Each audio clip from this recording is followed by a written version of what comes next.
Ketika kita melakukan semua dosa saudara, mengikuti apa yang iblis tawarkan. Tadi pagi saya sampaikan yang ada dalam dunia ini hanya 3 hal. Keinginan daging, keinginan mata, dan keangkuhan hidup. Itu yang ada dalam dunia, dan itu semua bukan berasal dari Bapa, tetapi dari dunia. Ya, tadi pagi sudah saya jabarkan keinginan mata. Ya, mata ini tidak pernah ada puasnya. Ya, karena itu Yesus berkata, mata adalah pelita tubuh. Jika matamu jahat, maka gelap seluruh tubuhmu. Tapi jika matamu baik, maka teranglah seluruh hidupmu. Ya, yang kedua keinginan daging yang ada dalam dunia ini, kenajisan, percabulan, perselingkuhan. Makanya banyak orang-orang yang mengaku Kristen, tapi kalau engkau masih hidup dalam kenajisan, percabulan, perselingkuhan, apalagi homoseksual, lesbian, maaf, engkau bukan kepunyaan Tuhan. Karena Alkitab berkata, biarkan lalang dan gandum tumbuh bersama. Iblis bilang gak apa-apa gereja jadi besar, biarin aja. Pada waktu kedatangan Tuhan, barulah itu adalah hari penampian. Akan dibuktikan di sana mana yang ilalang, mana yang gandum. Tuhan bilang biarkan aja dulu tumbuh bersama.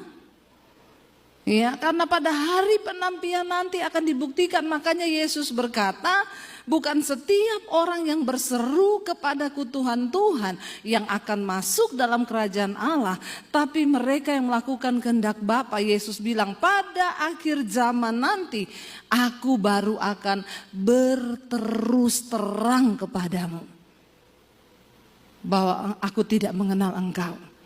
Daripada nanti Yesus baru berterus terang, lebih baik sekarang kita bertobat. Sungguh-sungguh ikut Tuhan. Akhirnya saudara, karena saya terpuruk dalam dosa, singkat cerita iblis ngomong hidupmu sudah hancur, kamu sudah rusak, masa depanmu juga rusak. Buat apa kamu hidup? Mending bunuh diri. Dan saat itu tidak ada pikiran lain dalam benak saya, cuma pengen mati. Karena saya tidak menemukan apapun di hidup ini saudara. Setan datang menuduh saya, hidupmu hancur.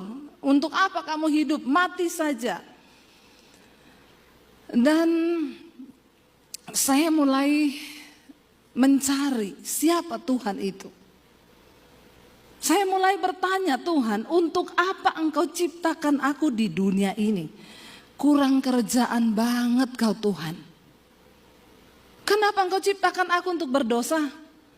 Kalau hari ini saya mati bunuh diri, saya tahu saya masuk neraka, terus Tuhan puas. Buat apa engkau ciptakan saya? Tanpa pengetahuan yang benar. Saya marah kepada Tuhan. Dan di luar sana saudara, ada begitu banyak orang yang sedang punya pertanyaan yang sama. Dan tugas kita lah untuk membawa mereka ke jalan yang benar. Tapi bagaimana mungkin Alkitab bilang engkau saja kalau ditinjau dari segi usia, harusnya kita ini semua sudah jadi pengajar. Tapi yang terjadi adalah apa saudara? Orang Kristen sekarang datang duduk pulang di gereja, tapi engkau tidak mampu menjadi pengajar. Bahkan asas-asas tentang kekristenan itu masih harus diajarkan. Masih banyak orang Kristen yang tanya saya, Bu, merokok itu dosa apa enggak, Bu? Di mana ayatnya, Bu? Saya bilang di pom bensin baca. Gede tulisannya dilarang merokok. Lu nggak usah cari di Alkitab, tidak ada tulisan dilarang merokok. Tapi saya mau bilang, sedangkan di pom bensin saja kau tidak bisa masuk, apalagi di amin yang merokok. Tidak usah angkat tangan. Saya khotbah begini di Jakarta saudara, di satu mall. Tiba-tiba waktu pulang saya dikejar orang Ambon. Di mall, orang Ambon sangar saudara. Seng makan mati, makan seng juga mati. Dia kejar saya, dia bilang, Ibu pendeta. Saya bilang, kenapa ya Pak? Saya tadi ikut ibadah yang Ibu bawa firman tadi. Saya itu paling tidak suka kalau ada pendeta khotbah-khotbah soal rokok. Emangnya saya beli itu rokok pakai uangnya pendeta?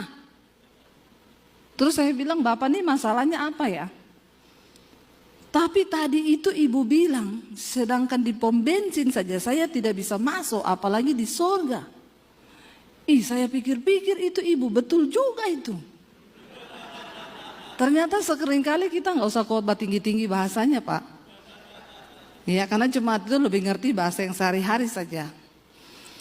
Terus dia bilang, ibu, saya tadi dengar khotbah ibu itu, saya berniat mau berhenti merokok, ibu. Tapi sudah lama ini memang saya tidak bisa berhenti, ibu. Karena aduh, bagaimana ya ibu ya?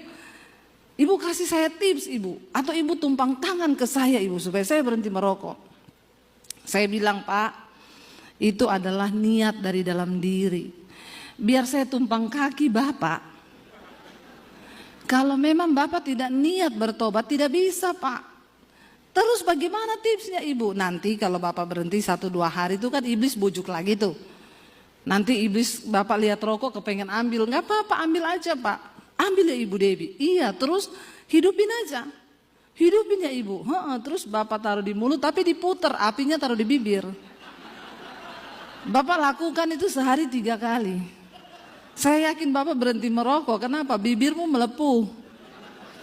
Tapi lebih baik begitu kan, kena api rokok daripada kena api neraka. Kan Tuhan bilang, kalau tanganmu membuat engkau berdosa, potong tanganmu. Lebih baik engkau masuk surga tanpa tangan daripada engkau utuh tapi masuk ke dalam neraka.